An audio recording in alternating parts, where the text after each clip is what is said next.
ये 3 नवंबर की घटना है।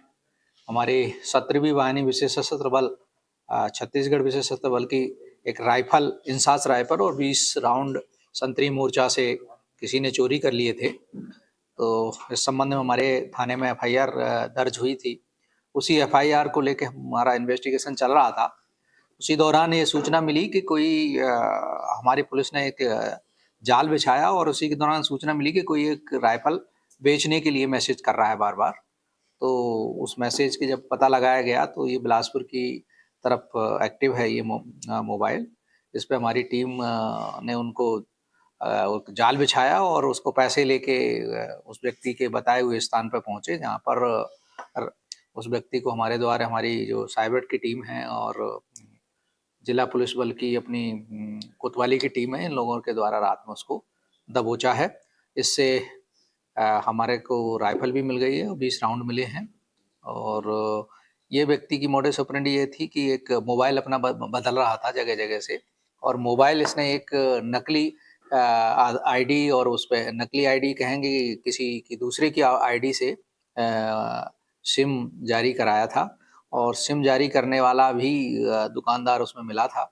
और जो दुकानदार है उसका ये मोडस ऑपरेंडी थी कि कोई अगर व्यक्ति अपनी सिम निकलवाने जाता था तो उसके कागज़ पूरे ले लेता था, थंब इम्प्रेशन भी ले लेता, तो बोल देता था उनसे कि आपका ये सिम नहीं मिल पा रही है क्योंकि आपकी अपडेट नहीं हो रही है, और जानकारी अपडेट नहीं हो रही। फिर उसको जानकारी जो अपडेट होती थी उसके आधार पे एक नई सिम निकाल के अपने पास रख लेता है। ऐसे इसने कई सिमें निकाली हैं लोगों के लिए, और उसको रख लेता है और उसको ऊँचे दामों पे ये बेचता है।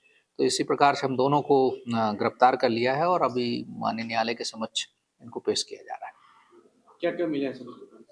इनके पास जो चोरी गई राइफल है और 20 राउंड है, कारतूस जो थे, एक मैगज़ीन है, कुछ सिम है, और इसके अलावा 5-6 इनके मोबाइल्स हैं, जिससे ये फ़ोन कर रहा था बदल-बदल। राइफल और ये कारतूस की कीमत क्या होगी सर?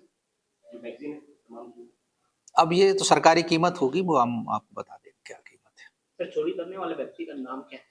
ये और हिस्ट्री क्या है उनका? ये बटालियन में ही आरक्षक के पद पर तैनात है।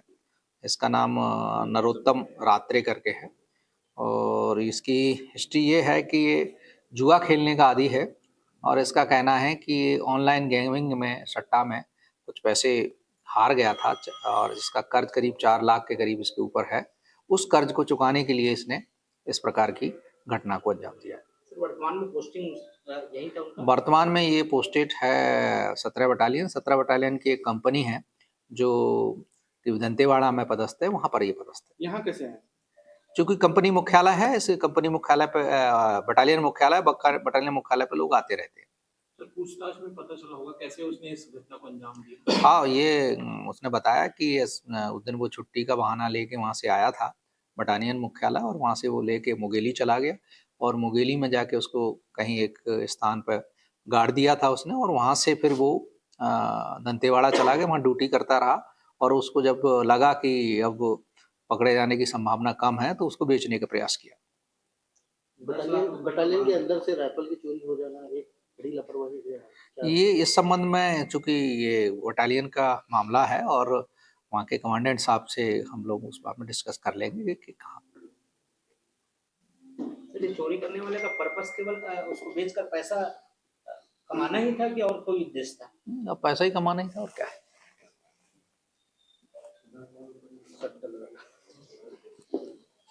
जाता ये क्या करता, सिम निकाल, जैसे आप गए, आपका अंगूठा लगाया उसने और आपका पूरे डॉक्यूमेंट जो अपलोड कर दिए, और फिर बोल रहा है ये इससे मिलेगा नहीं, इससे हो नहीं पा रहा है। वो आदमी सोचता कि मेरे को नहीं मिल पा रही, इससे हो सकता है कुछ गड़बड़ हो, और अंगूठा भी लगवा लेता था, आपकी सब फोटो मोटू आ गया, और उसी पे एक सिम जारी करता था और रख लेता था अपने पास। ऐसे इसने कई सिम निकाली और कई लोगों को बेची। इस संबंध में भी हम इन्वेस्टिगेशन करेंगे कि किस किस को इसने सिम दी है। कई बार ये होता है कि जैसे आप लोग भी, कोई लोग भी जाते होंगे सिम खरीदने के लिए, एक बार थंब इम्प्रेशन लगवाता होगा, बोलता होगा फेल हो गया है। आप जैसे जियो कंपनी का मान लो सिम लेने गए हो, थंब इम्प्रेशन लगवाता होगा, वो जियो कंपनी का ही या एयरटेल कंपनी का एक नया सिम जनरेट कर लेता होगा और आपसे बोलता होगा अरे फेल हो गया करके। फिर वो क्या करेगा, फिर से दोबारा लगवाएगा, तो दोबारा लगवाएगा तो आपको जो सिम चाहिए आपको दे देगा, लेकिन इससे पहले आपके नाम से एक दूसरा वो जारी कर चुका है, इशू कर चुका है। तो हमेशा अपने नंबर से आपके मतलब आपके आधार पे कितने सिम जारी हुए हैं, भारत सरकार का एक वो भी पोर्टल भी है, उस पर आप लोग को चेक करते रहना चाहिए हर आदमी को। कई बार ऐसा होता है कि आपको पता भी नहीं रहेगा, आपके नाम से 2-3 सिम जारी हुई रहती है।